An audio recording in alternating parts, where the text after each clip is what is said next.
நம்ம இந்தியாவோட தலைநகரான டெல்லி ரெட் ஃபோர்ட்ல நவம்பர் 10ஆம் தேதியான இன்னைக்கு மாலை ஒரு 6:52 மணி போல ஒரு கோரமான கார் குண்டுவெடிப்பு ஒன்று நடந்தது. டெல்லி ரெட் ஃபோர்ட் பக்கத்துல ஒரு சிக்னல் கிட்ட ஒரு கார் வந்து அமைதியா வந்திருந்திருக்கு. வந்து அந்த சிக்னல்ல நின்றுருக்கு, ரெட் சிக்னல் போட்டிருந்திருக்கு. காருக்குள்ள வெடிகுண்டுகள் இருந்ததா சொல்லப்படுது. இந்த வெடிகுண்டுகள் அந்த கார் நின்றுட்டு இருக்கும் போதே சடனா வெடிச்சு சிதறினதா சொல்லப்படுது. கொஞ்ச நேரத்துக்கு முன்னாடி 8 பேர் உயிரிழந்திருந்ததா சொல்லாங்க. இப்ப 10 பேரா அந்த உயிரிழப்போட எண்ணிக்கை அதிகரிச்சு. அதாவது நம்ம தலைநகரான டெல்லியில ஏர் பொல்யூஷன், அதாவது காற்று மாசுபடுதல், அது ரொம்பவே அதிகமாயிட்டு இருக்கு. அப்படின்றதுனால நவம்பர் 9ஆம் தேதி, அதாவது நேத்து பாத்தீங்கன்னா ஒரு போராட்டம் ஒன்று போயிட்டு இருக்கு. நேத்து மட்டும் இல்ல, சில நாட்களா போயிட்டு இருக்கு. அது நேத்து தீவிரமா போயிட்டு இருந்துச்சு. போலீஸ் எல்லாம் பாத்தீங்கன்னா வலுக்கட்டாயமா அவங்களை அரெஸ்ட் பண்ணிட்டு போறது இந்த மாதிரிலாம் இருந்துச்சு. தொடர்ந்து இன்னைக்கு பாத்தீங்கன்னா டெல்லி ரெட் ஃபோர்ட் பக்கத்துல முக்கியமான இடத்துல ஒரு சிக்னல்ல காருக்குள்ள இருந்த வெடி பொருட்கள் வெடிச்சு சிதறி இத்தனை பேர் உயிரிழந்திருக்காங்க. அந்த பர்டிகுலர் கார் ஒரு ஹியூண்டாய் i20 சொல்றாங்க. அந்த கார் வெடிச்சதோட அந்த தீ விபத்து ஏற்படும்ல, அதனால பக்கத்துல உள்ள கார்களும் பாத்தீங்கன்னா வெடிச்சிருந்து வெடிச்சு சிதறி கொழுந்து விட்டு எரிஞ்சிருக்கு. 10 பேர் உயிரிழந்திருக்காங்க. இந்த வெடி விபத்தை தொடர்ந்து இது யாரால நடத்தப்பட்டது அப்படின்ற ஒரு இன்வெஸ்டிகேஷன் போயிட்டு இருக்கு.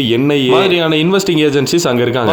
அவங்க விசாரணைக்கு அப்புறம் இது யாரால நடத்தப்பட்டது, காரணம் அப்படின்றத அவங்க சொல்றாங்க அப்படின்றத. ஆனா எனக்கு ஒண்ணு மட்டும் என் மண்டைக்குள்ள ஓடிட்டே இருந்திருக்கு. நேத்து தான் அரசாங்கத்தை எதிர்த்து ஏர் பொல்யூஷன் காண்டி நிறைய மக்கள் போராடினாங்க. இன்னைக்கு காருக்குள்ள இருந்த வெடிகுண்டு பொருட்கள் வெடிச்சு ஒரு 10 பேர்கிட்ட உயிரிழக்கிறாங்க. ரெண்டுமே டெல்லியில நடக்குது.